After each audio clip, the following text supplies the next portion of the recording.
Saudações, meus irmãos, sejam todos muito bem-vindos, todos aqueles que já estão aqui nos Zooms, que estão chegando agora no YouTube.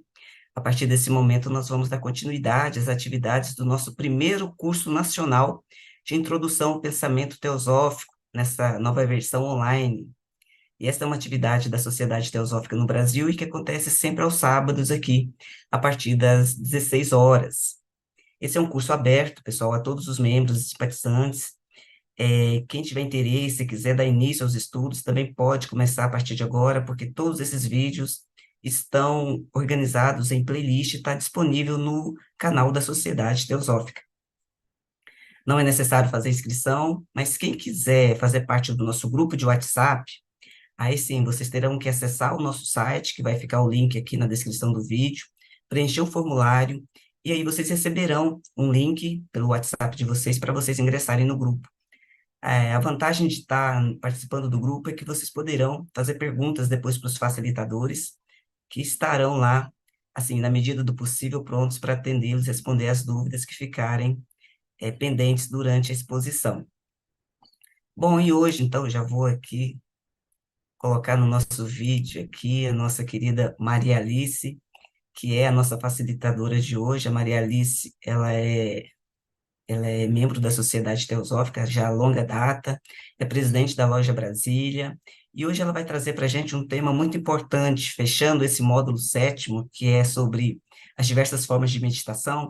Ela vai falar sobre o diagrama de meditação de Blavatsky. Então, minha querida Maria Alice, é um prazer tê-la aqui conosco. Fique à vontade, pode abrir seu microfone e dar início aos estudos de hoje. Muito obrigada pelo convite, obrigada aos que vieram aqui participar.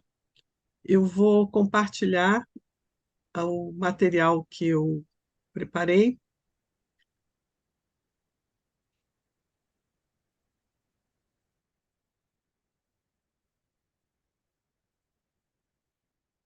Então, diagrama de meditação de Helena Blavatsky.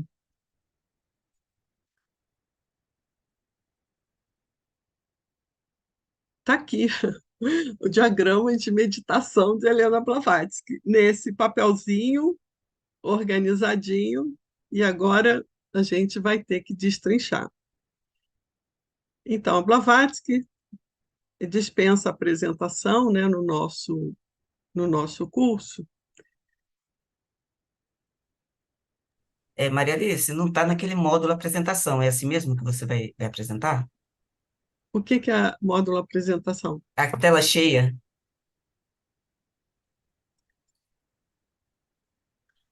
Mas pode Ah, manter, o eu, controle dela pode manter. Dá oi? para ver desse jeito, mas se ampliar ainda fica melhor. Vamos ver lá. É que Agora melhorou. Isso. eu tô no PDF, eu não tô no PowerPoint, tá? Ah, não, mas ficou bom agora, ficou melhor. Bom, ficou melhor? Ficou. Então pronto. É porque nesse eu não vou ficar mudando de arquivo, então eu ponho da outra forma que eu fico mudando de arquivo, mas nesse não tem problema. Bom, então aqui é esse diagrama aqui que a gente vai trabalhar. Este diagrama de meditação foi ditado por HPB para o ET Sturdy. Esse aqui é um ET, né? Ficou engraçado. ET Sturdy, em Londres, em 1887 e 1888, aí entre esses 2 anos. A presente tradução foi feita pelo website Filosofia Esotérica a partir da sua publicação no livro The Inner Group Teachings of H.P. Blavatsky, de Point Loma Publications, San Diego, Califórnia, em 1985. O volume reproduz ensinamentos orais dados por HPB ao grupo interno da escola esotérica que ela fundara.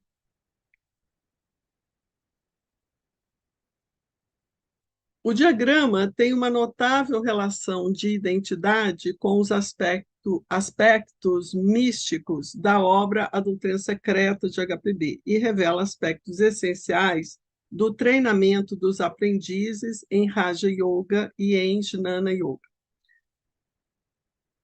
Então, é interessante esse diagrama, porque quem estuda a doutrina secreta tem uma abordagem de meditação, e quem não estuda é um estímulo para estudar. O primeiro parágrafo do texto fica acima de uma balança, cujos dois pratos têm igual peso. No prato esquerdo da balança estão as aquisições, no prato direito, as renúncias. Ao final de tudo, a nota geral se refere ao conjunto do diagrama. Então, é mais ou menos isso.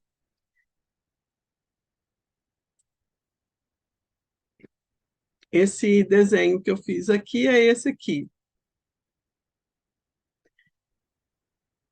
Representação diagramática, primeiro conceba a unidade através da expansão no espaço e da infinitude no tempo, seja com ou sem autoidentificação. Depois, medite lógica e persistentemente nisto e na sua relação com os estados de consciência. Então, o estado normal da sua consciência deve ser moldado por aquisições e renúncias. E a nota geral, todas as paixões e virtudes estão interligadas. Portanto, o diagrama dá apenas algumas sugestões práticas. E aqui a gente vai tentar explorar quanta coisa tem nessa pequena representação diagramática. Vamos lá. Primeiro, conceba a unidade através da expansão no espaço e da infinitude no tempo, seja com ou autoidentificação. Depois, medite lógica e persistentemente nisto e na sua relação com os estados de consciência. Então, o estado normal da sua consciência deve ser moldado por aquisições e renúncias. Essas aquisições são em 3 grupos. Primeiro, constante presença em imaginação em todo o espaço e tempo. Disso se origina um substrato de memória que não cessa durante o sonho nem durante o estado de vigília. A sua manifestação é coragem. Com a memória da universalidade, todo o temor desaparece durante os perigos e as provações da vida. O segundo grupo é permanente tentativa de manter diante de tudo o que existe uma atitude mental que não é de amor, nem de ódio, nem de indiferença. Estar livre na atividade externa destas 3 atitudes, amor, ódio e indiferença, porque nelas a capacidade se altera. Ser mentalmente o mesmo diante de todas as coisas. Equilíbrio e calma constantes. Maior facilidade ao praticar as virtudes, que são, na verdade, o resultado da sabedoria. Porque a benevolência, a simpatia, a justiça, etc., surgem da identificação intuitiva do indivíduo com os outros, embora isso ocorra sem o conhecimento da personalidade. E o terceiro grupo que ela coloca, percepção de uma completa limitação em todos os seres corporificados. Espírito crítico, livre de elogios ou acusações. E a aquisição se completa pela concepção de que eu sou todo o espaço e todo o tempo. E, além disso, ela diz que nada pode ser dito. Se tem aquisições, tem o grupo das renúncias. Então, ela definiu essas renúncias como uma constante recusa a aceitar a realidade de separações e encontros, a associação com lugares, com momentos e formas, desejos fúteis, expectativas, memórias dolorosas, tristezas. Recusar permanentemente a distinção entre amigo e inimigo, o que resulta em ausência de aversões e preferências. substituídas pela avaliação com discernimento. Terceiro grupo, constante recusa a aceitar a realidade de posses, cobiça, egoísmo, ambição, etc. Constante recusa a aceitar a realidade da personalidade, vaidade, remorso e mais e mais. E o último grupo, gula e luxúria. E na nota ela diz: estas renúncias ocorrem pela permanente imaginação, sem autoilusão, de que estou livre de, ou eu existo sem. E pelo reconhecimento de que estes fatores são fonte de dependência, ignorância e conflitos. E aí alguém pergunta, mas não tem risco de autoilusão? Ela diz, não há risco de autoilusão se a personalidade for deliberadamente esquecida. E para completar a renúncia, a ideia de eu não tenho atributos. E uma nota geral, todas as paixões e virtudes estão interligadas, portanto, o diagrama dá apenas algumas sugestões práticas. O que a gente pode explorar para poder entender melhor essa síntese que é esse diagrama? Unidade, o todo, o espaço ilimitado, tempo infinito, macrocosmo, microcosmo, estados de consciência, aquisições e renúncias. Então, vamos. Esse primeiro conceba a unidade através da expansão no espaço e da infinitude no tempo, seja com ou autoidentificação. Então, aqui a gente chega na ideia do absoluto. E da ideia do absoluto, a gente chega também no logos não manifestado, porque ele ainda é indiferenciado do absoluto.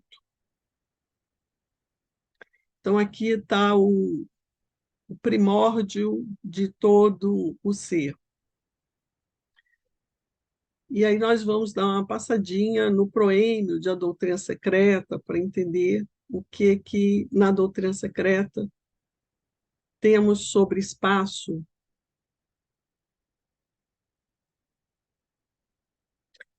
Nesse diagrama aqui, nós temos o mundo do espírito divino e sem forma e repouso, que é chamado de pralaya, representado por um disco branco. Depois nós temos um disco branco com um ponto negro ao centro. Esse ponto negro é um universo que está pronto para ser manifestado. Mas para que haja essa manifestação é preciso que se crie um logos, que é um centro de energia.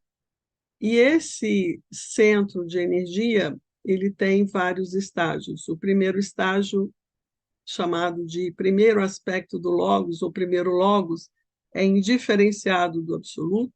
O segundo aspecto do logos, ele é diferenciado entre espírito e matéria, mas espírito e matéria permanecem unidos, porém diferenciados, e aqui forma-se o primeiro triângulo. E o terceiro aspecto do logos, que é a emanação das 7 hierarquias que vão emanar todo o cosmos manifestado.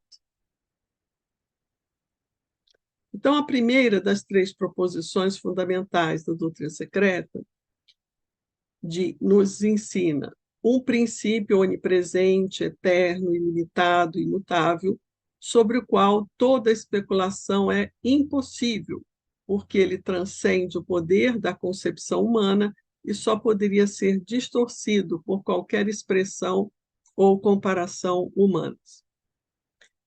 Está além dos limites do alcance do pensamento, nas palavras do Mandukya Upanishad, é impensável e indescritível.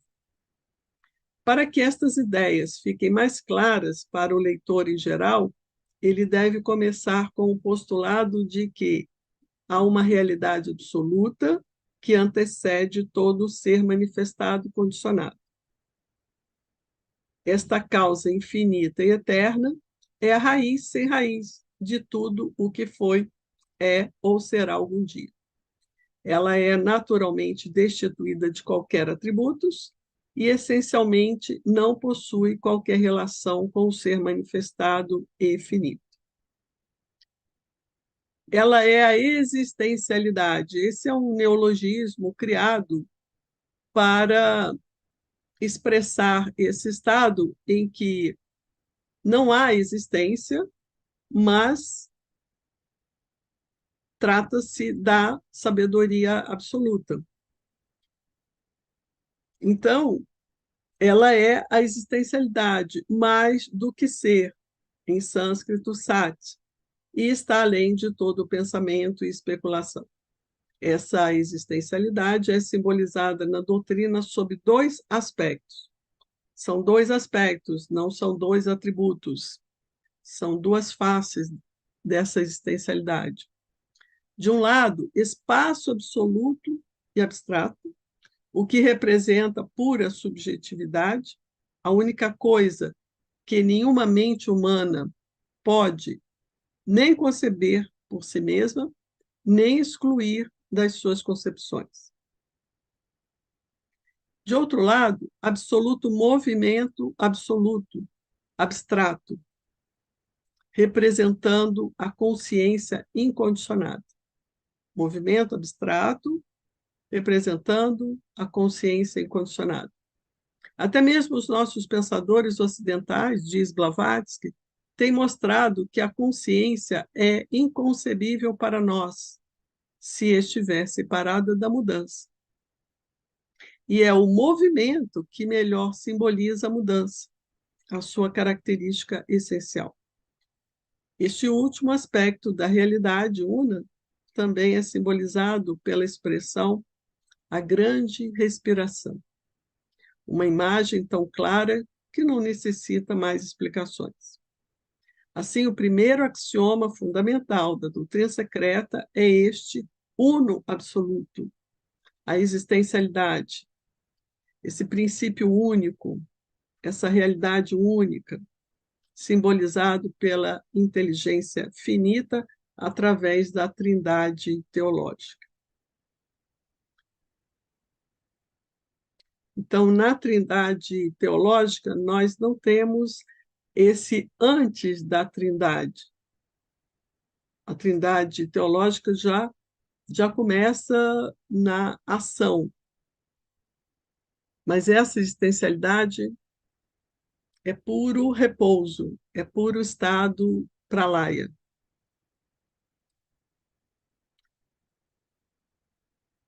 Para Brahma, a realidade una, o absoluto, para Brahma é o termo usado na filosofia Vedanta. A gente percebe vários termos correlatos usados pela Blavatsky. Então, também nas diferentes tradições. Isso faz com que a gente entenda essas tradições verdadeiras que não foram adulteradas e reconheça a sabedoria divina que nelas existe.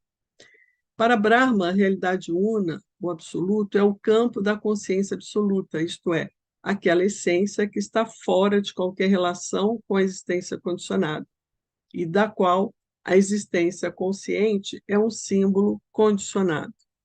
Mas uma vez que nós passemos em pensamento para além desta absoluta negação, surge a dualidade, no contraste entre espírito ou consciência e matéria, sujeito e objeto.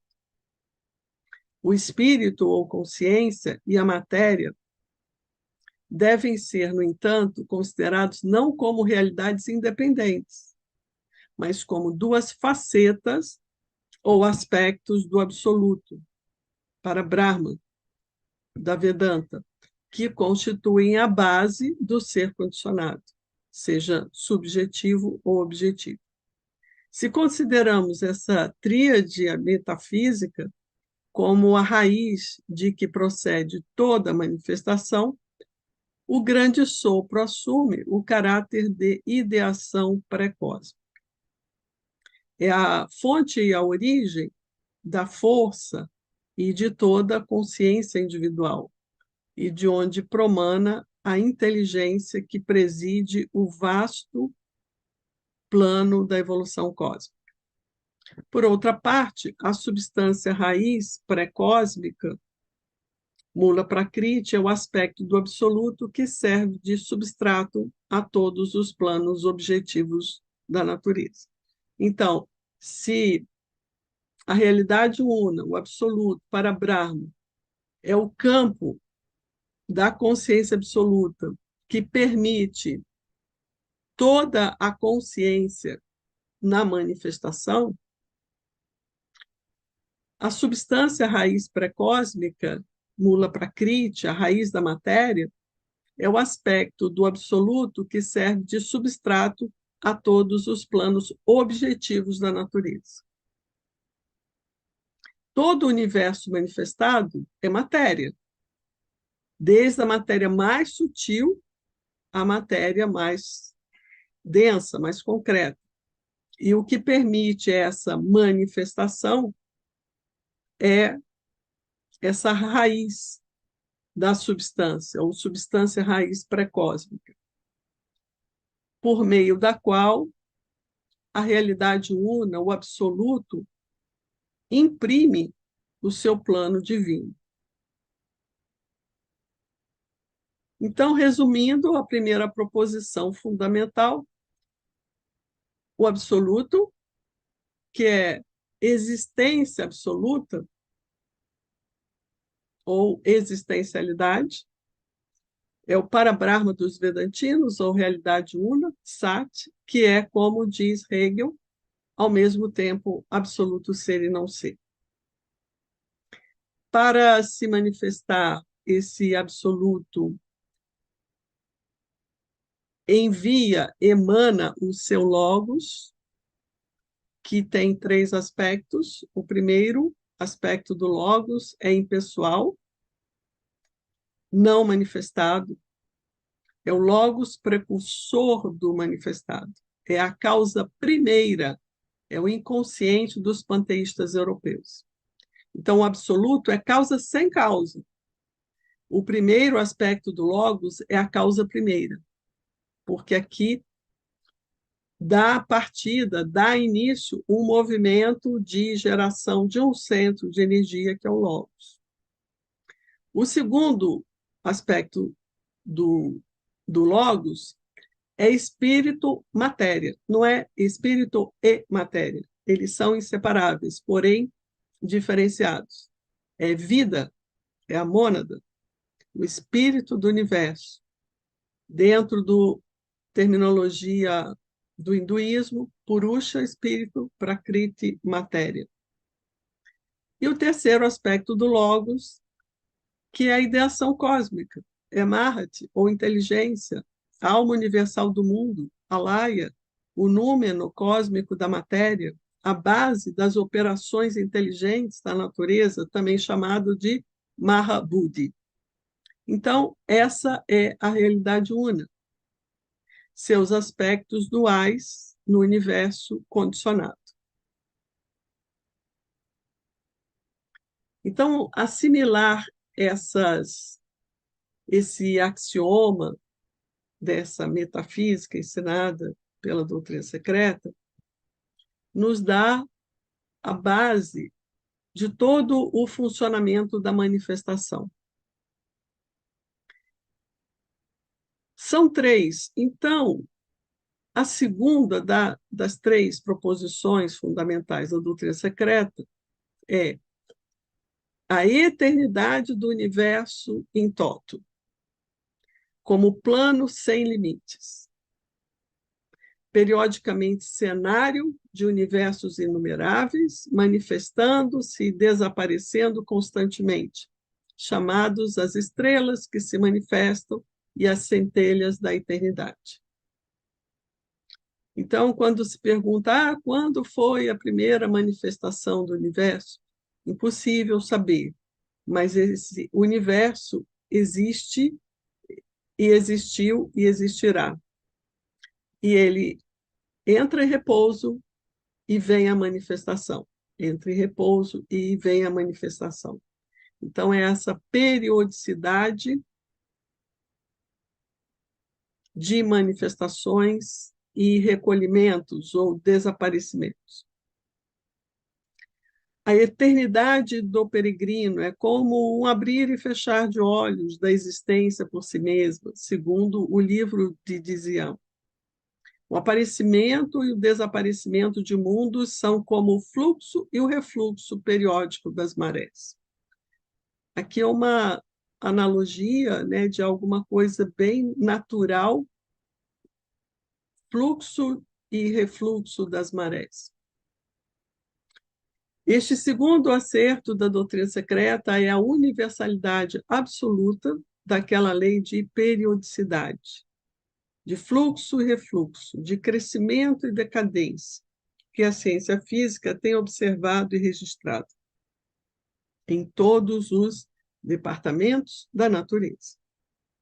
Alternativas tais como dia e noite, vida e morte, sono e vigília, são fatos tão comuns, tão perfeitamente universais e sem exceção, que será fácil compreender por que divisamos nelas uma das leis absolutamente fundamentais do universo. Então, essa eternidade do universo que se manifesta por meio da lei de periodicidade. A terceira das três proposições fundamentais é a identidade fundamental de todas as almas com a alma suprema universal, sendo esta última um aspecto da raiz desconhecida e a peregrinação obrigatória para todas as almas, centelhas daquela alma suprema, através do ciclo de encarnação, ou também chamado ciclo de necessidade, durante todo esse período. Em outras palavras, nenhum Budi puramente espiritual, Budi é alma divina, pode ter uma existência consciente independente, ou seja, mente autoconsciente, antes que a centelha emanada da ciência pura do sexto princípio universal, ou seja, da alma suprema, haja passado por todas as formas elementais pertencentes ao mundo fenomenal do Manvantara e adquirido a individualidade. Individualidade, a mentalidade, a autoconsciência. Primeiro, por impulso natural, quando chegou o momento, né, de receber a mente, na metade da terceira raça raiz, quando o corpo físico estava completamente construído, e depois à custa dos próprios esforços. Conscientemente dirigidos e regulados pelo karma, escalando assim todos os graus de inteligência, desde humanas inferior até humanas superior, desde o mineral e a planta ao arcanjo mais sublime. Arcanjo é um termo da teologia cristã, Dhyani Buda é o termo da filosofia esotérica. A doutrina axial da filosofia esotérica não admite a outorga de privilégios nem de dons especiais ao homem, salvo aqueles que forem conquistados pelo próprio ego com o seu esforço e mérito pessoal, ao longo de uma série de metempsicoses e reencarnações.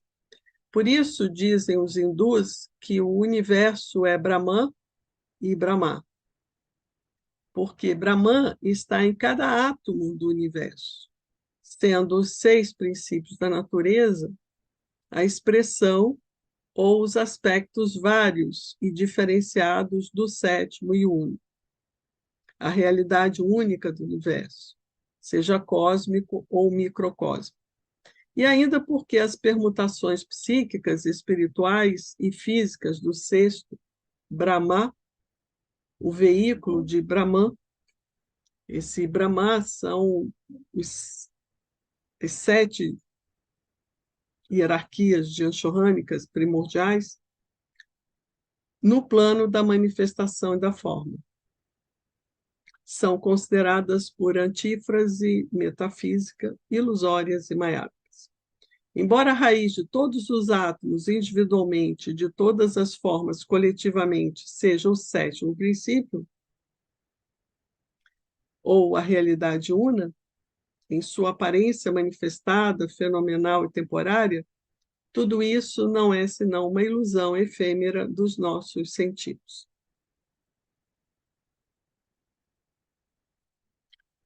Em seu modo de ser absoluto, o princípio uno, sob seus 2 aspectos, espírito e matéria, para Brahma e Mula Prakriti, não tem sexo. É incondicionado e eterno. Sua emanação manvantárica, periódica ou irradiação primária é também una, andrógena e finita em seu aspecto fenomenal. Quando, por sua vez, a emanação irradia, todos os seus raios são igualmente andrógenos, convertendo-se nos princípios masculino e feminino somente em seus aspectos inferiores. Então, tudo é positivo e negativo, porque é esse positivo e negativo que dá o movimento, permite o movimento, permite a eletricidade, permite o magnetismo. Então, todos os raios são andrógenos e nada tem a ver com o sexo. A estrutura sexual se faz necessário apenas em seus aspectos inferiores da manifestação.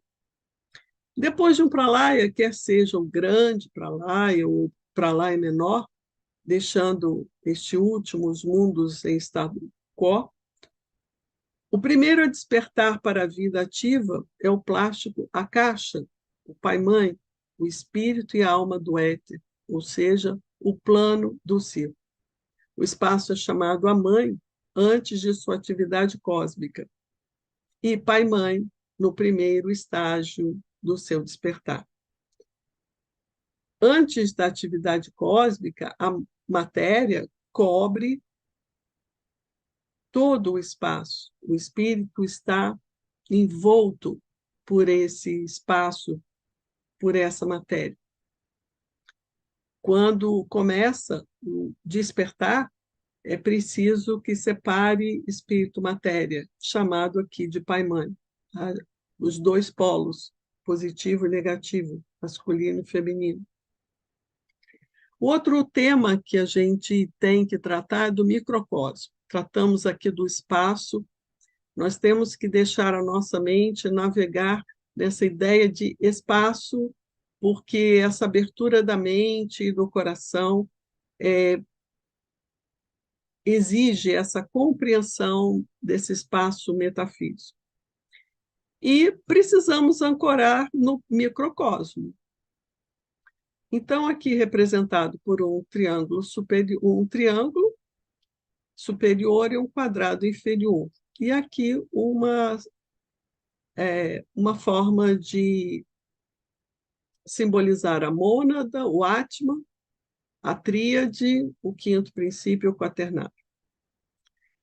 Na classificação setenária dos princípios no homem, se seguirmos o processo dedutivo, ou seja, do geral para o específico, tal como é ensinado na obra Doutrina Secreta, o espírito é o primeiro e não o sétimo, comumente em uso indutivo. Normalmente a gente conta do objetivo para o subjetivo.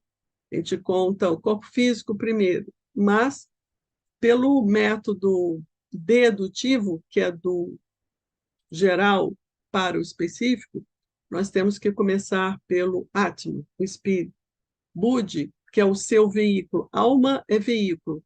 Veículo do espírito, alma espiritual, Budi.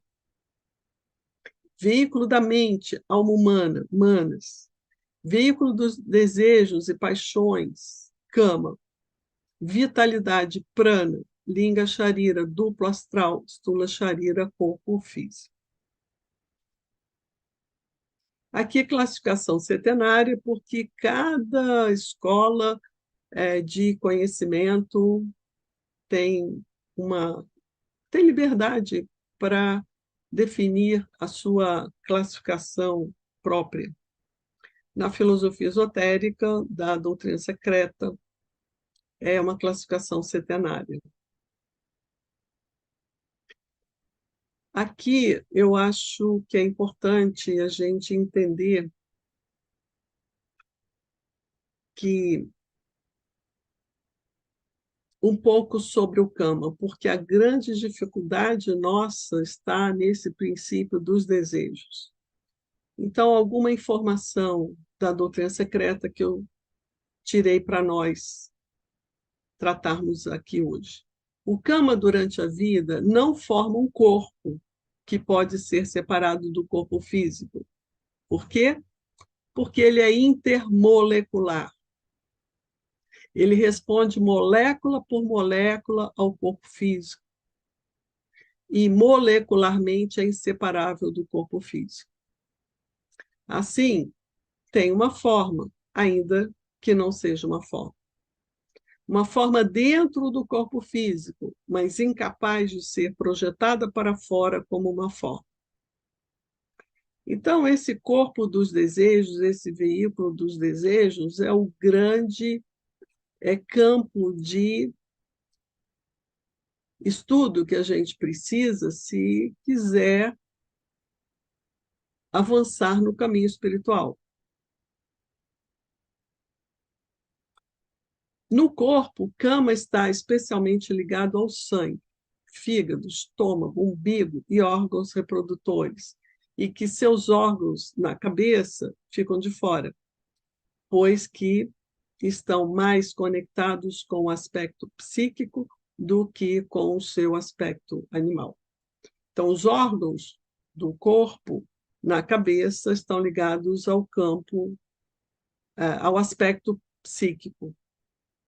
E o campo de batalha desse princípio câmico é que as nossas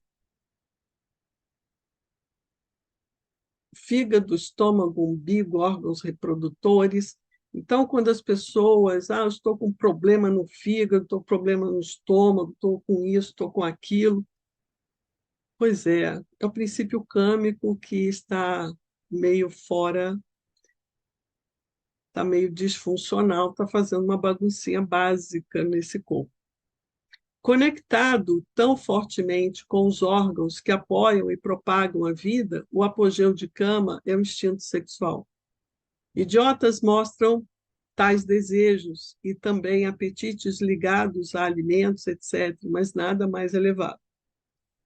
Aqui, idiotas sem nenhum preconceito, né? Porque agora tudo que a gente fala tem um aspecto, né, de preconceito. É idiota porque o cérebro, na sua função de massa cinzenta, de córtex cerebral, não está funcionando. Então, o que predomina são as funções inferiores ligadas à cama. Então, é perfeitamente normal esses desejos. Portanto, para se livrar de cama, você deve esmagar todos os seus instintos materiais, esmagar a matéria. Na filosofia esotérica, nós temos assim, alguns termos muito radicais, né? Mata o desejo, esmaga os instintos materiais, mas não é nenhuma violência, não. É uma forma de mostrar que é uma atitude radical, não tem meio termo. Mas, ao mesmo tempo, diz a Blavatsky, é preciso lembrar que Kama, que tem como sua parte as paixões, emoções, mas instintos animais, ainda o ajuda a evoluir, dando também o desejo e o impulso necessário para subir. Pois em Kama Prana estão os elementos físicos que levam a um crescimento tanto físico como psíquico. E sem esses elementos energéticos e turbulentos, o progresso não poderia acontecer. Então, nós precisamos de todos esses órgãos funcionando bem, né? Nós precisamos das nossas vísceras funcionando bem. E aqui a gente tem que ter esse Kama saudável, em ordem. E aqui a Blavatsky explica: o Sol tem um efeito físico, assim como um efeito mental sobre o homem. E esse efeito do Sol sobre a humanidade está conectado com o Kama Prana, com esses elementos câmicos mais físicos, pois do Sol flui o princípio vital que, ao cair sobre ele, o impele ao crescimento. Por isso, o estudante deve aprender a dominar e purificar Kama até que apenas a sua energia seja deixada como potência motriz e que essa energia seja dirigida totalmente pela vontade manásica. Então, entender esse funcionamento de Kama é muito importante, porque é uma força motriz, é uma potência motriz. Mas ela precisa ser dirigida pela razão, pela vontade manásica, e não deixada ao seu próprio impulso. Na carta 44 das Cartas dos Mahatmas para Pessinit, o mestre Moria ensina que a perfeita diferença entre personalidade e individualidade consiste no fato de que a primeira, a personalidade, dificilmente sobrevive. A personalidade é descartável. Cada encarnação é uma nova composição. Ela não se repete, salvo raríssimas exceções, que são casos específicos. Enquanto a segunda, a individualidade, para percorrer com êxito seus cursos setenários, descendente e ascendente, tem de incorporar em si mesma a força vital eterna que reside somente no sétimo princípio, e então unir os três, quarto, quinto e sétimo, em um, o sexto.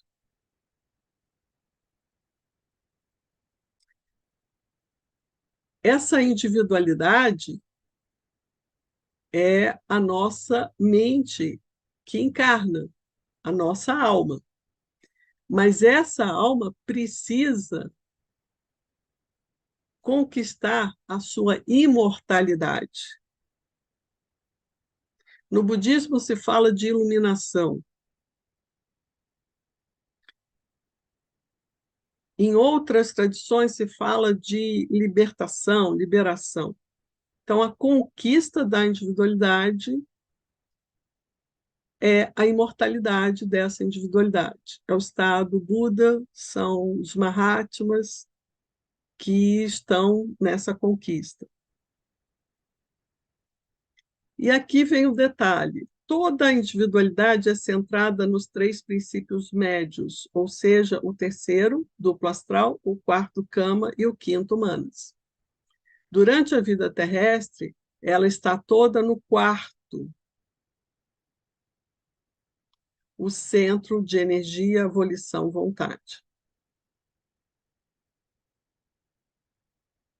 Então vejam que coisa incrível.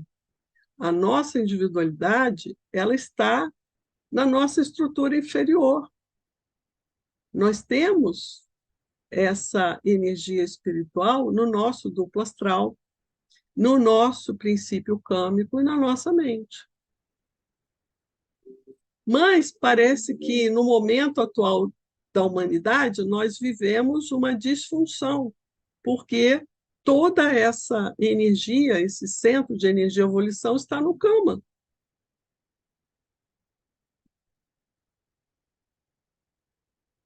Ele absorve toda essa energia da individualidade, que é volição, vontade. Então, eu fiz aqui, tentei representar aqui com Atma Buddhi Manas, aqui o inferior, Manas inferior, cama, duplo astral, corpo físico. Então, a nossa individualidade, ela está toda aqui. A nossa alma, ela está ligada aqui ao nosso quaternário. Essa volição, essa vontade. E aí, o que acontece no atual estágio da humanidade? Está todo centrado no Kama. Durante a vida terrestre, a individualidade está toda centrada no Kama, o centro de energia, volição, vontade. Então, vejam que trabalho que a gente tem pela frente, encarnação após encarnação. A gente podia tratar como uma disfunção, porque tinha que estar funcionando harmonicamente. No caso dos seres que já passaram por esse estágio humano, que já dominam, esse manas, domina toda a natureza inferior, está em perfeita harmonia. Mas o normal agora é essa disfunção. Resolvi chamar de disfunção, que é um termo que está muito em moda. Então, se é uma energia que tem que estar distribuída harmônica, predomínio aqui do mana superior, e é o Kama que está mandando, é o Kama que comanda. Então, é importante, quando a gente trata de meditação, de autoconhecimento, entender desses princípios para a gente saber do que se trata.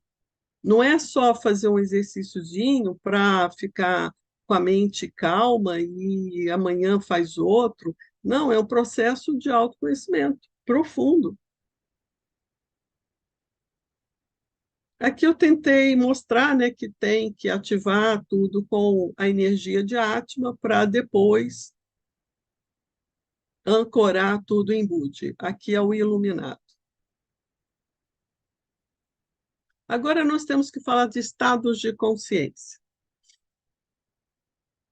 Então, aqui uns. Está dormindo, está acordado, está brincando, é criança, é um Buda. Meditar lógica e persistentemente nisto e na sua relação com os estados de consciência é o comando do diagrama da Blavatsky.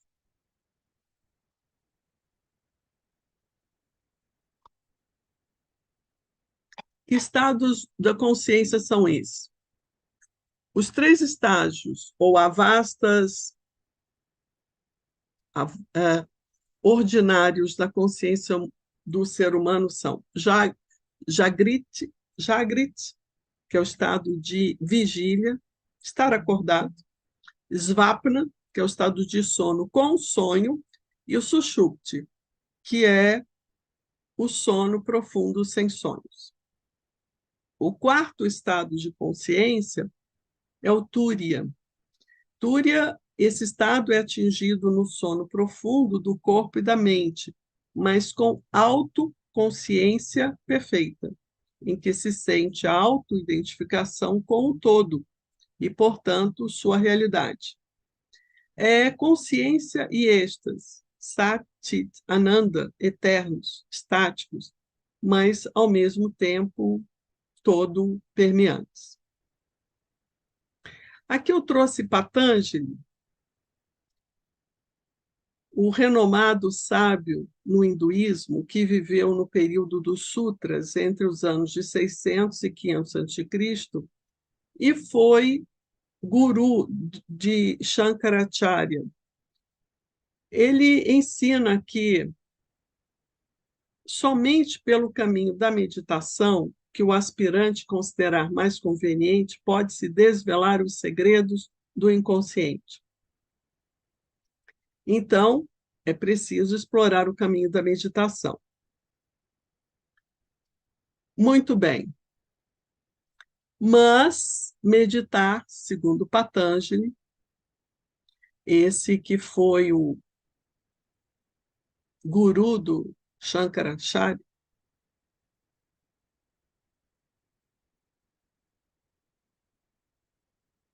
Meditar não é seguir algum modelo específico. Não é um processo de imitação. Nem pode. Impossível. Patanjali repele a ideia de modelos e sistemas de meditação. Cada indivíduo deve desenvolver sua própria abordagem em relação à meditação, de acordo com suas próprias inclinações e interesses. Patanjali ensina que não há caminho para a meditação. A responsabilidade da meditação é do próprio aspirante, que precisa se conhecer para abrir seu próprio caminho para a meditação. É esse conhecimento que fornece ao aspirante a informação sobre suas inclinações e interesses. Esse é o início do caminho da meditação. Meditar não é imaginar algum estado supremo e tentar se identificar com esse estado imaginário supremo. Para ir longe, é preciso começar perto. Então, o que ele está dizendo?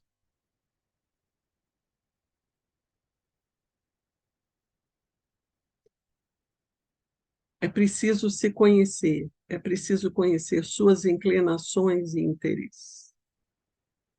Cada um tem que traçar o seu próprio caminho. Trilhar o caminho da meditação exige que o aspirante comece do ponto da sua própria inclinação e interesse. Então, cada um tem que ser ele mesmo, tem que encontrar o caminho dentro dele mesmo. A meditação é o âmago do Raja Yoga, da qual Patanjali é o grande compilador e brilhante expositor. A meditação deve ser considerada no cenário geral da vida, de forma natural e sem causar estresse ou tensão. No Raja Yoga, ensinado por Patanjali, busca-se o desenvolvimento harmônico do corpo e da mente do ser humano, com a preponderância do fator mental sobre o corpóreo.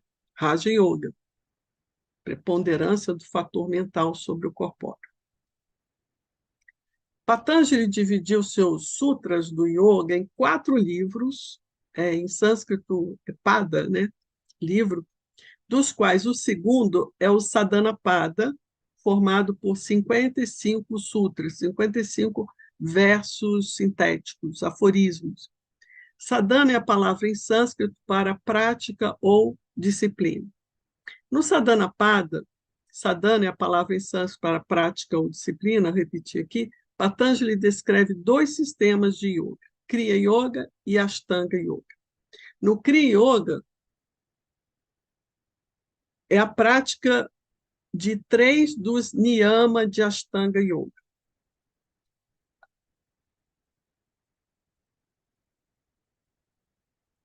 Tapas, que é austeridades, Vadhyaya, autoestudo das escrituras, Ishvara Pranidhana, devoção a Deus ou consciência pura.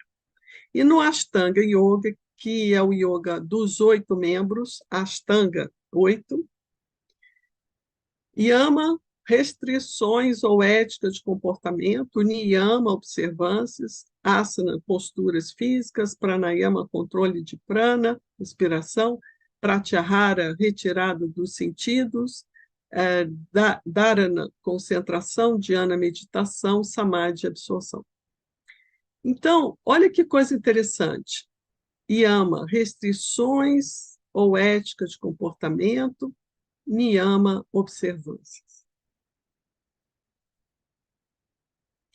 O Kriya Yoga são 3 tipos, né, de yama, niyama, do Ashtanga, que são observâncias. E o que a Blavatsky nos ensina? Ela não deu um método, ela não deu um sistema a seguir, ela deu uma estrutura para que nos orientemos dentro desse macro-universo como microcosmo que precisa se conhecer, precisa mergulhar em si. Então, eu proponho que a gente veja aqui nesse primeiro, conceba a unidade através da expansão no espaço e na infinitude do tempo, seja com ou sem autoidentificação. Então, a gente já viu, tem o absoluto, para se manifestar, ele forma um logos, que é o logos não manifestado, que é o centro de energia que vai ser gerado para que o universo seja manifestado. Então, a minha proposta é que a gente faça uma breve prática aqui, porque é muito interessante que a Blavatsky, nesse diagrama, tenha seguido a mesma orientação do Patanjali. Ela começa dando uma prática de autoconhecimento. Tudo o resto é decorrência. Porque nessa prática de autoconhecimento, eu vou estar ajustando essa estrutura aqui desse Kama Manas versus Buddhi Manas. É preciso sair dessa disfunção. Para que eu resolva essa disfunção, eu preciso me conhecer profundamente. Então, Blavatsky dá exatamente o começo, como diz Patanjali aqui, a responsabilidade da meditação é do próprio aspirante, que precisa se conhecer para abrir seu próprio caminho para a meditação. É esse conhecimento que fornece ao aspirante a informação sobre suas inclinações e interesses. Esse é o início do caminho da meditação. Então, aqui dentro desse Ashtanga Yoga, a meditação vai acontecer lá depois, quando eu já não tenho mais essa disfunção do ego, essa disfunção de Kama Manas, a energia está fluindo, a mente já domina. Eu não estou escravo da minha natureza instintiva, animal. Então, esse autoconhecimento, que está muito em moda agora, que eu acho até bom que as pessoas se preocupem com isso, mesmo que seja por meio de modas e métodos extravagantes, mas pelo menos começa a entrar, né, na nossa agenda essa ideia. Um dia a gente acerta o conteúdo que já está aqui, né, de 600 anos antes de Cristo.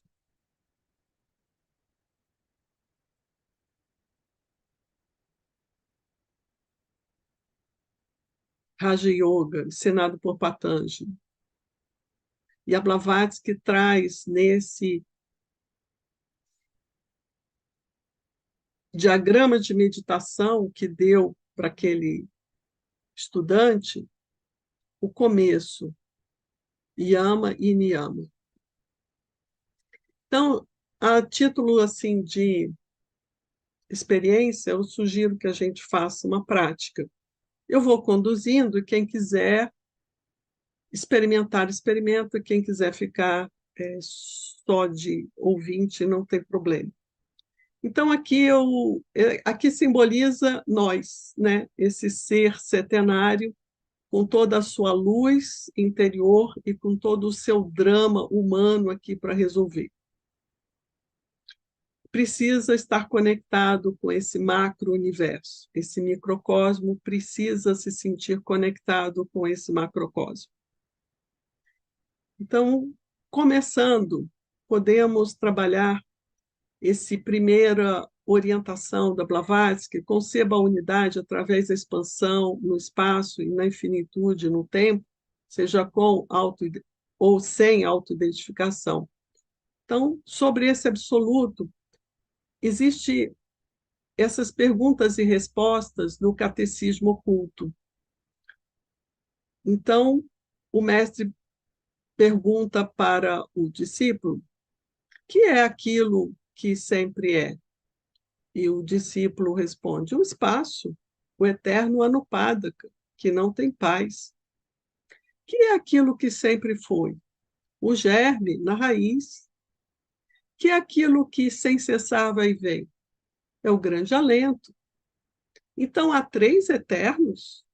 Não, os três são um. O que sempre é um. O que sempre foi, é um. O que sempre está sendo e vindo a ser, é também um. E este é o espaço. E aí o mestre diz: explica, ó Lanu. E o discípulo Lanu explica: o uno é um círculo não interrompido, é um anel, não interrompido e sem circunferência, porque não está em parte alguma e está em toda parte. O uno é um plano sem limites no círculo que manifesta um diâmetro somente durante os períodos manvantáricos. O uno é o ponto indivisível que não está situado em parte alguma e percebido em toda parte durante aqueles períodos. É a vertical e a horizontal, é o pai e a mãe, a cúspide e a base do pai, as duas extremidades da mãe, que em realidade não chegam a parte alguma. Porque o uno é o anel, como também os anéis que estão dentro desse anel. É a luz nas trevas e as trevas na luz, o alento que é eterno. Atua de fora para dentro quando está em toda parte e de dentro para fora quando não está em parte alguma, ou seja, Maya, um dos centros. Expande-se expiração e inspiração. Quando se expande, a mãe se difunde e se dispersa. Quando se contrai, a mãe se encolhe e se concentra. Assim se produzem os períodos de evolução e de dissolução. Manvantara e Pralaya. O germe é indivisível e ígneo. A raiz, o plano do círculo, é fria. Mas durante a evolução em Manvantara, o seu revestimento é frio e radiante. O alento quente é o pai, que devora a progênie dos elementos de múltiplas faces, heterogêneos, e deixa os que têm uma só face, homogêneos. O alento frio é a mãe que os concebe, que os forma, que os faz crescer e que os recolhe novamente em seu seio para tornar a formá-los outra vez na aurora, ou seja, a aurora do dia de Brahma ou novo Manvantara. Então, essa é a concepção dessa unidade através do espaço, da expansão no espaço e na infinitude do tempo. E aqui a Blavatsky diz, seja com ou sem autoidentificação. Então, com identificação, nós dizemos, eu sou todo o espaço e todo o tempo. Eu me vejo em imaginação, eu sou todo esse espaço e todo o tempo. Ou sem identificação, eu vejo o espaço sem essa autoidentificação. Então, essa é a primeira ideia que a Blavatsky sinaliza para exercitarmos a nossa mente, que está tão egocentrada, tão perdida dentro da sua natureza. É um exercício de expansão que faz com que haja uma conexão interna da nossa mente e do nosso coração.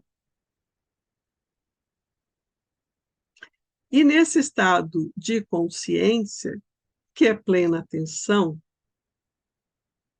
nós temos condições de perceber plenamente o fato como é. Plena percepção. Essa plena percepção nos dá discernimento, plena compreensão.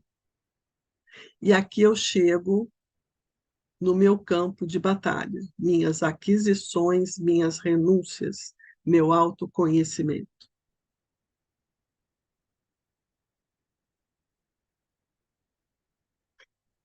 Nessas aquisições, ela diz, constante presença em imaginação em todo o espaço e tempo.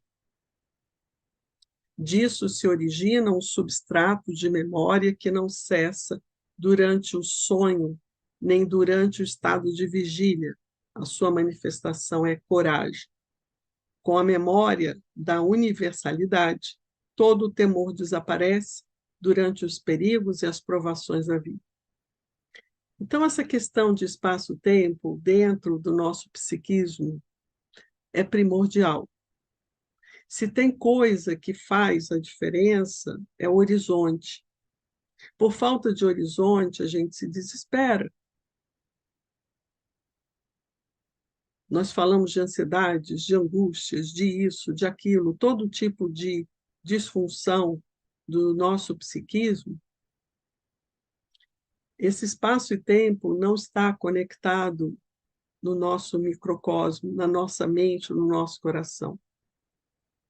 E é pelo exercício de imaginação, sim. Quando a gente fala de imaginação, parece que é uma fantasia,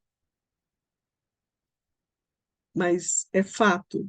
É imaginação só enquanto a gente não se ilumina.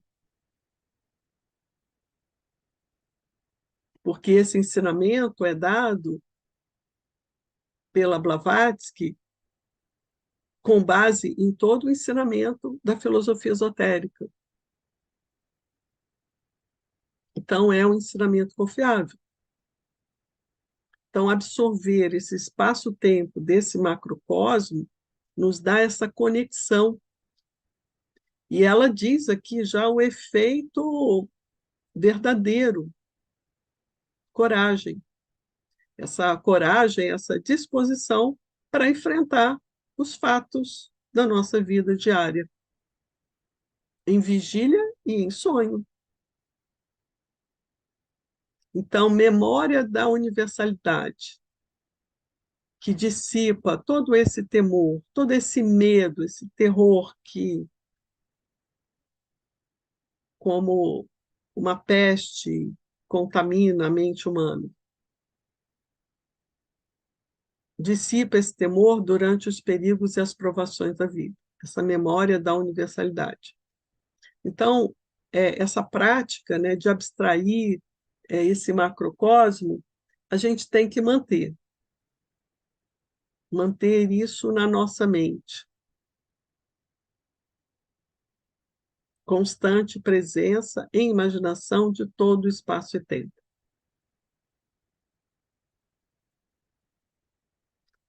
Permanente tentativa de manter diante de tudo o que existe uma atitude mental que não é de amor, nem de ódio, nem de indiferença. Estar livre na atividade externa destas três atitudes, porque nelas a capacidade se altera. Ser mentalmente o mesmo diante de todas as coisas, equilíbrio e calma constantes. Maior facilidade ao praticar as virtudes, que são, na verdade, o resultado da sabedoria, porque a benevolência, a simpatia, a justiça, etc., surgem da identificação intuitiva do indivíduo com os outros, embora isso ocorra sem o conhecimento da personalidade. Então, quando ela diz aqui que a gente precisa se abrir para isso, a gente precisa adquirir essa permanente tentativa de manter esse estado, eu tenho que mergulhar dentro da minha mente e ver como andam esses mecanismos de amor, ódio, indiferença, e compreender. E essa compreensão é que liberta dessa ilusão. Nós amamos algumas pessoas, odiamos outras, outras são diferentes. Então, esses mecanismos infantis, eles surgem porque a gente não se percebe, a gente não se compreende. Então, ela dá aqui já o resultado, né? Permanente tentativa. E essa tentativa é pela compreensão do não funcionamento.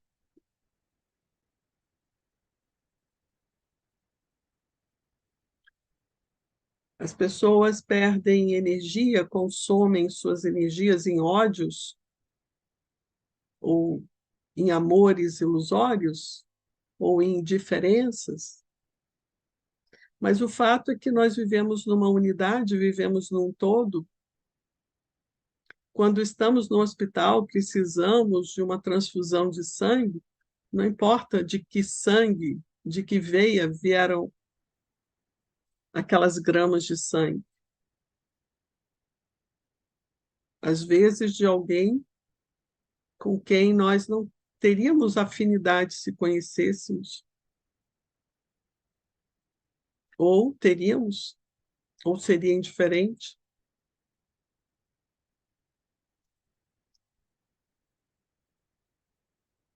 Então, abrir a mente para esse universo macrocósmico faz com que, nas nossas relações diárias, essa mente também funcione de uma forma mais ampla, mais dinâmica, mais funcional, mais verdadeira, mais humana, mais espiritual.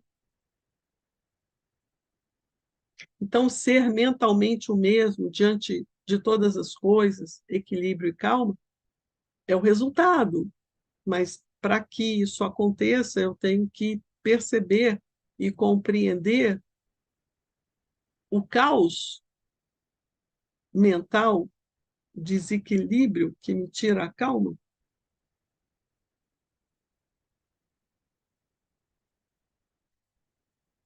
E com isso, eu me dando a oportunidade de me autoconhecer, a prática das virtudes vai ser algo mais tranquilo, mais fácil, mais fluente,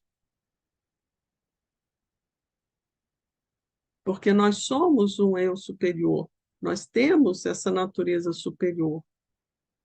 Então, nós temos sabedoria, ela só não está funcionando. Aqui a Blavatsky diz: a benevolência, a simpatia, a justiça, etc., surgem da identificação intuitiva do indivíduo com os outros, embora isso ocorra sem o conhecimento da personalidade. Só que a minha mente está fechada, essa intuição não flui. Eu tenho que ver onde que está essa obstrução. E vendo, compreendendo, esse bloqueio se desfaz. A outra aquisição, a terceira, a percepção de uma completa limitação em todos os seres corporificados. Espírito crítico livre de elogios ou acusações. Então, quando eu percebo a limitação, é possível conviver com a limitação. O problema é que, geralmente, a gente não quer ver a limitação e cobra essa limitação de uma forma inquisitiva, inquisidora e desnecessária. Então, essa empatia, essa solidariedade acontece quando eu percebo a limitação minha e nos outros, ou seja, percebo a completa limitação em todos os seres corporificados. O espírito crítico, livre de elogios e acusações. Algumas pessoas gostam muito de acusações. Então, é preciso ver essa tendência, esse escândalo para as acusações injustas.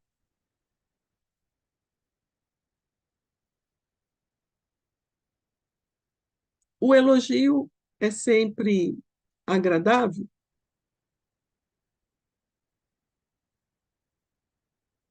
Mas às vezes não são sinceros. Então, o que acontece quando se tem esse espírito crítico livre de elogios e acusações? Eu sou todo o espaço e todo o tempo. E aqui ela pede que se manifeste com discernimento. Aqui no início eu não coloquei ali.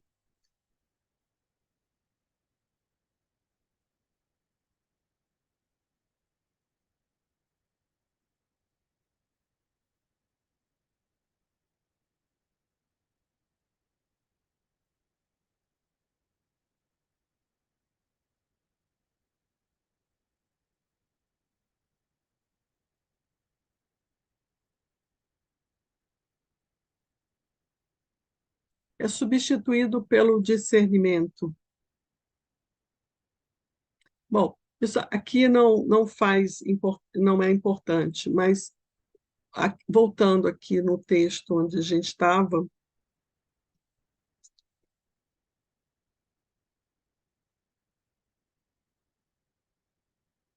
para completar esse estado de aquisições, essa compreensão do que precisa ficar, do que precisa se instalar na nossa mente, do que a gente precisa abraçar, adquirir, que na realidade é a nossa própria essência espiritual, essa concepção de que eu sou todo o espaço e todo o tempo.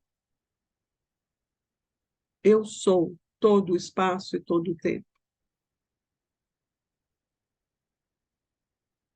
Eu sou parte do todo, eu estou no todo. Aqui é com autoidentificação. E agora as renúncias.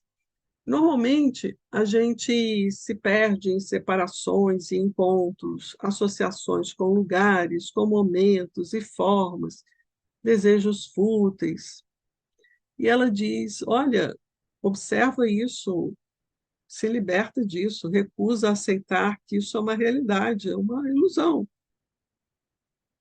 Separações, encontros, associações com lugares, com momentos, formas, desejos fúteis.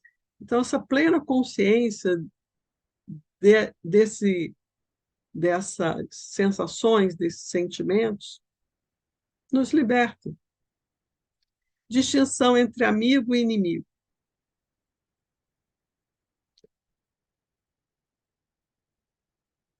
Nós classificamos algumas pessoas como amigo e outras como inimigo. E, na realidade, estamos todos na unidade, estamos todos na vida una e somos todos um.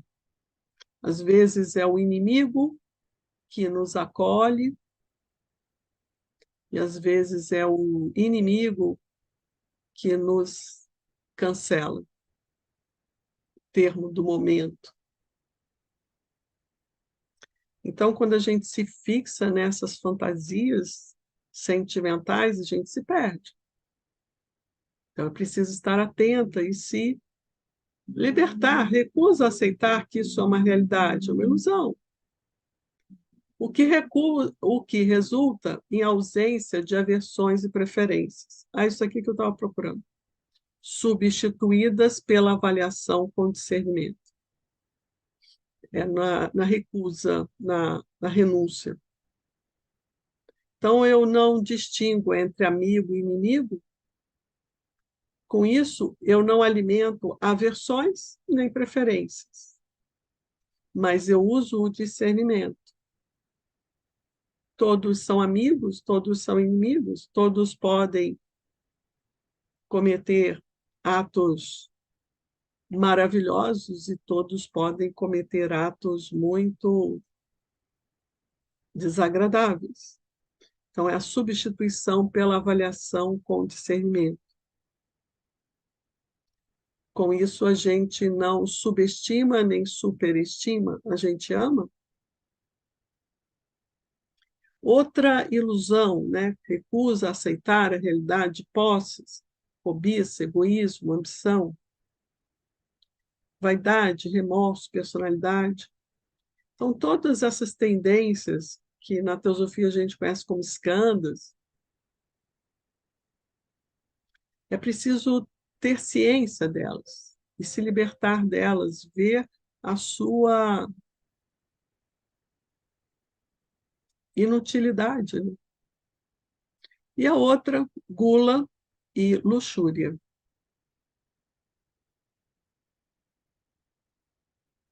A gula, ela é uma satisfação imediata, né, para as nossas frustrações, e com alimentos viciantes em açúcar e sal, nós estamos tendo grandes problemas de saúde. A luxúria já se sabe pela própria prática, o desgaste energético que afasta toda a natureza superior. Essas renúncias ocorrem pela permanente imaginação sem autoilusão, porque a gente tem que estar atento com a questão da ilusão. Eu posso imaginar e ficar me iludindo. Estas renúncias ocorrem pela permanente imaginação de que estou livre de. Estou livre do egoísmo, estou livre da vaidade, estou livre do remorso, estou livre da ambição. Então, mas é preciso estar atento à ilusão. Só que ela diz, não há risco de autoilusão se a personalidade for deliberadamente esquecida. Então, a gente tem que estar atento à personalidade. Eu quero, eu faço, eu isso, eu aquilo. E pelo reconhecimento de que estes fatores são fontes de dependência, ignorância e conflito. Então, aqui ela estabelece uma possibilidade para o nosso ego entender e, com isso, se desapegar pelo processo de causa e efeito. Reconhecimento de que estes fatores são fonte de dependência, ignorância e conflito. Dependência, ignorância e conflito. Separações, encontros, associação com lugares, com momentos, formas, desejos úteis, fúteis, distinção entre amigo e inimigo. Então, se eu consigo compreender a dinâmica entre causa e efeito, a dinâmica entre essas tendências enraizadas na mente, no Kama Manas, e as consequências, dependência, ignorância e conflito, há essa compreensão que traz essa força de libertação. E a renúncia é completada pela meditação, ou pela afirmação, eu não tenho atributos. Então, esse esvaziamento de autoimportância, eu não tenho atributos, nos deixa nesse estado primordial da pureza, da essência espiritual. Então, essa unidade, através da expansão no espaço da infinitude do tempo, com autoidentificação, após toda essa investigação, todo esse autoconhecimento de aquisições e renúncias, eu sou todo o espaço e todo o tempo, eu não tenho atributos. E na nota geral, Blavatsky diz, todas as paixões e virtudes estão interligadas. Portanto, o diagrama dá apenas algumas sugestões práticas. Então, num prato da balança, eu tenho aquisições, no outro prato, eu tenho renúncias. Então, paixões e virtudes Às vezes eu tenho a paixão por determinada coisa, que é uma coisa boa, mas se essa coisa, que é uma coisa boa, se transforma em vaidade, aí ela já se perde. Então, por isso que ela coloca entre essa equanimidade. É preciso adquirir essas virtudes, mas cuidado com o ego que transforma virtudes em paixões destrutivas e degeneram a própria mente. Às vezes as pessoas são muito boas no que elas fazem, mas são envenenadas pela vaidade. E aí elas se perdem dentro delas mesmas. Um exemplo bobo, mas é mais ou menos fácil de entender. Então, a mensagem da Blavatsky é essa: o estado normal da sua consciência deve ser moldado por aquisições e renúncias, ou seja, mergulhe nessa balança, mergulhe nesse autoconhecimento, mergulhe nessa fonte de luz que é a mente, o coração. E era essa mensagem que eu tinha para compartilhar com vocês. Namastê, muito obrigada. Ok, excelente exposição, viu, Maria Alice? Nós temos apenas um questionamento aqui que foi feito pelo nosso querido Jovair, e eu vou pedir só para você não se alongar muito, que nós já estamos chegando ao final do nosso tempo, mas ele Eu fez o consegui seguinte questionamento. terminar antes, viu? Viu como eu Tá estou bom, melhorando? parabéns, não, foi excelente. Ele pergunta o seguinte: Maria Alice, por favor, consciência condicionada e autoconsciência. Se puder, comente, por favor. Consciência incondicionada é no absoluto, porque o absoluto, até onde eu entendo, é consciência absoluta, ou seja, sabedoria divina, sabedoria absoluta. A consciência condicionada é todo o processo que a gente adquire, é a padronização. A nossa cultura nos padroniza. E a autoconsciência é a capacidade que nós adquirimos ao receber manas. Eu sei que eu fiz uma coisa errada e essa pessoa fui eu. Eu posso responder por ela. Diferente de um gatinho que no desespero ele pode destruir a casa e você não pode processá-lo porque ele não é autorresponsável. Ele até sabe o que fez. Você olha para ele, ele te olha, cachorrinho, te olha, mas ele não é autoconsciente do ponto de vista de eu fiz isso e pago por isso. Eu entendo assim, uma forma bem simples. Claro que isso pode ser explorado com muito mais recursos. Tá certo. Nós não temos outras. Ah, sim, apareceu mais uma aqui. O Jovair pergunta: a mônada, então, está no plano condicionado? A mônada está no plano não condicionado, no absoluto, e vem a manifestação e entra no plano condicionado, no Manvanta. A mônada é a vida, Atma Buddhi, espírito matéria. Ok. Pessoal, eu já gostaria de convidá-los já. Hoje nós estamos encerrando esse módulo que fala sobre meditação, e muito bem aqui, terminamos muito bem com chave de ouro, com esse estudo feito pela Maria Alice, que ela conseguiu trazer aí, desbravar esse diagrama em conformidade com a doutrina secreta, com o proeme, com as três proposições. Eu acho que foi um estudo bastante completo. E eu queria te dizer, Maria Alice, que assim, o facilitador que deu a aula hoje, eu coloquei você no grupo, ele fica é, no grupo para receber as perguntas que foram feitas em relação a essa aula de hoje, tá? O pessoal vai te perguntar algumas coisas E aí, durante essa semana, você fica responsável por responder na medida das suas possibilidades, tá? E onde que Isso eu lá no vejo grupo de isso? WhatsApp. WhatsApp? Eu já coloquei você lá. Você está no grupo de Tá. WhatsApp.